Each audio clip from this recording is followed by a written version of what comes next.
Alright, so I recently finished up Yellow Taxi Goes Vroom. Kind of, 100%. Got some pre-recorded gameplay from earlier in my playthrough in the background. But yeah, I forget exactly how I found this game.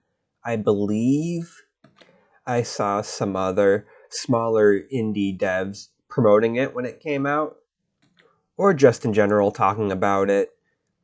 Lot of positive coverage, so I got it and intended to play it right away, shortly, around release. But then I wound up getting a giveaway code by pure luck for the Spider Fox game, and then this just kind of got put to the side till now. So crazy how long it took for me to finally get back to it, but I finally played through it, and honestly, I am super impressed with this game, honestly. Never heard of the dev or the publisher. I don't know if this is their debut, but it's like, maybe it's just me. I've only played a couple different indie 3D platformers, which is something I want to change, but I felt like this one in particular seemed very polished, seemed to play really smooth. I don't know if part of that is the art direction, because they clearly tried to recapture some of that N64, PS1, Saturn feel, and they did a really good job with it. And I feel like in my head it helped differentiate it a bit more from Mario Odyssey, which I feel like as of right now is kind of the gold standard.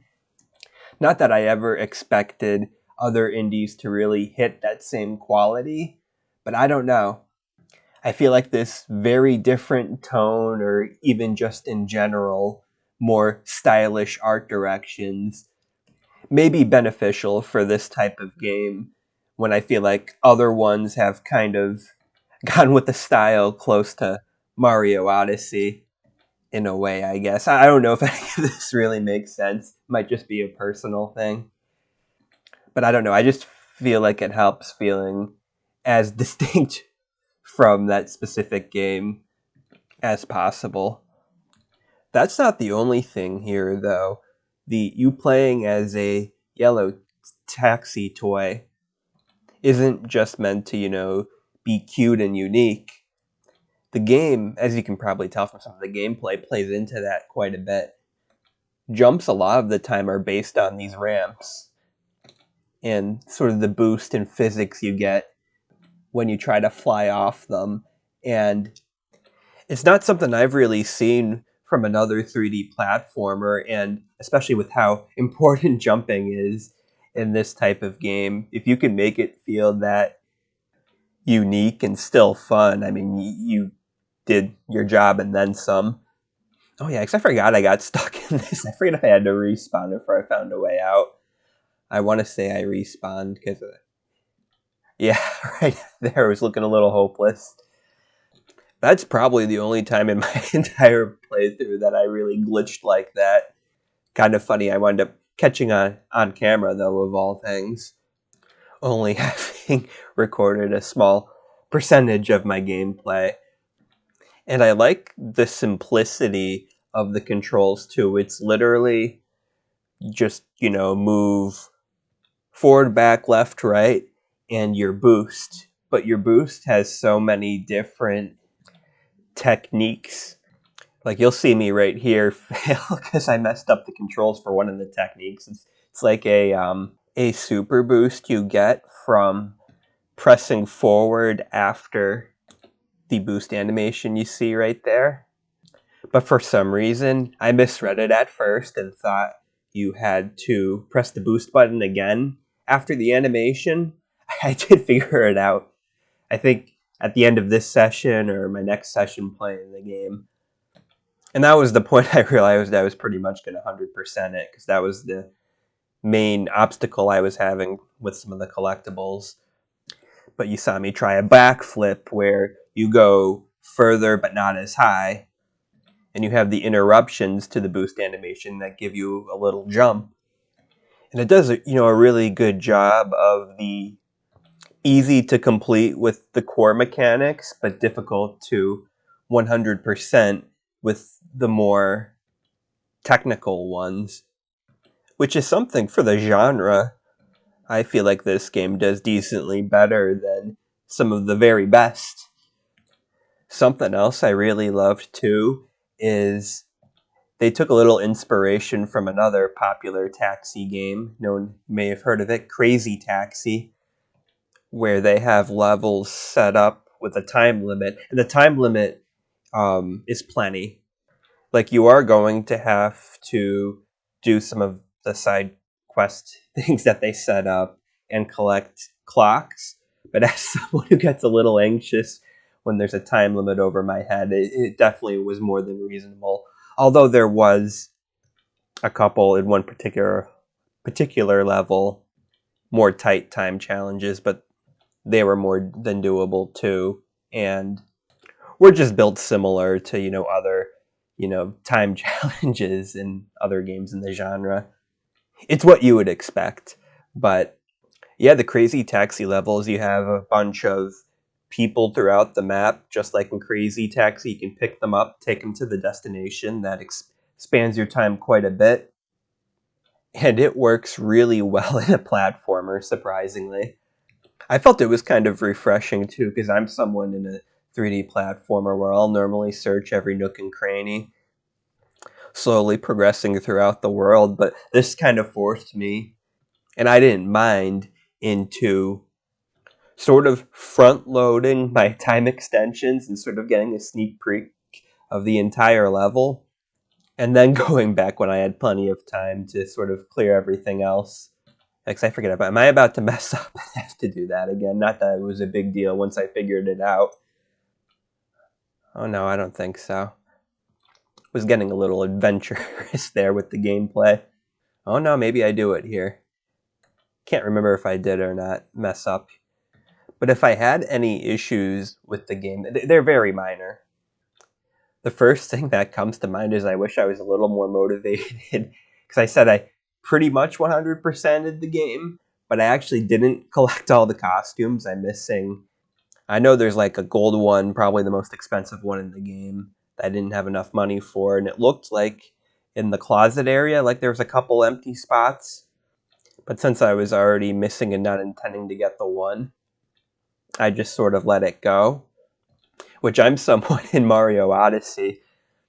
I remember there was an area to grind. I think it was like a slide area with a bunch of coins, and I did that many times so I can buy all the costumes. So I was more than willing, if I really liked the game, which I did here, to make the effort to try to get everything, but I didn't feel like the game was set up well for that.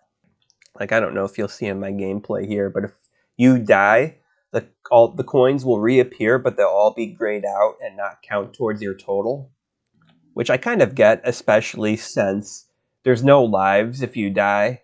You just lose coins. So you can even say the golden taxi is more of a get good reward for, a low death count. But at the same time, there'll be breakable boxes with a bunch of coins in them that will respawn and will give you coins. So I don't know, it doesn't feel like there's a good way post main game to really grind it out, I guess, like I would have wanted. Maybe this is what I was thinking of when I was talking about messing up. I might run out of time here or back out right before I run out of time and come back in the gameplay, but I don't know what the right, way to address that was, whether to create a new area or maybe post, once you beat the game, if they allowed you to reactivate all the coins in the levels to make that a little easier to do. On top of that, this costume's in the final level, and you actually have to go through the entirety of the previous level to reach it, as far as I'm aware, unless I'm missing something, which I could be missing something with the grind for the coins too, but that was also a little non-encouraging. Oh yikes, maybe I didn't need to exit the level. I might be thinking of something else. The other thing that I felt like was a interesting choice for the game was sort of how the first level wound up being. It was a fine level, but something that's not uncommon in the genre is they'll have areas you can't reach initially until you unlock more abilities. And there's a lot of that for a first level. Like in the overall game, it isn't, that overbearing and ridiculous, but I just feel like it's a really kind of odd introduction, especially that early in the game when it may not be obvious that there's more abilities. Like I was someone looking for secret platforms and trying to make it through areas that I weren't a good time at that stage in the game. I should have just waited, and with the other abilities, they would have been super easy to clear. So yeah, I do wonder if they completely sort of had a different first level or even switched, because I don't think the second level had a lot of that. So if they even switched, you know, had the second level go first and move the first level somewhere else, if that would have helped some players, just get into the world a little quicker and stronger. Like I said, I feel like if you give it a fair shot and you really like this genre, and that it won't be an overall problem, but for me at least didn't give me the initial impression that it was going to wind up being as good as it actually was. But yeah, like I said, it's really crazy how well the overall game just is. Like this definitely feels like a AAA release from the late 90s, which is, exactly what I think they were going for. And hell, if because of some of its unique mechanics and that, it probably would have been one of the bigger ones if it had that timing. But yeah, I guess all there is left to say is I'm really looking forward to seeing what this team does next.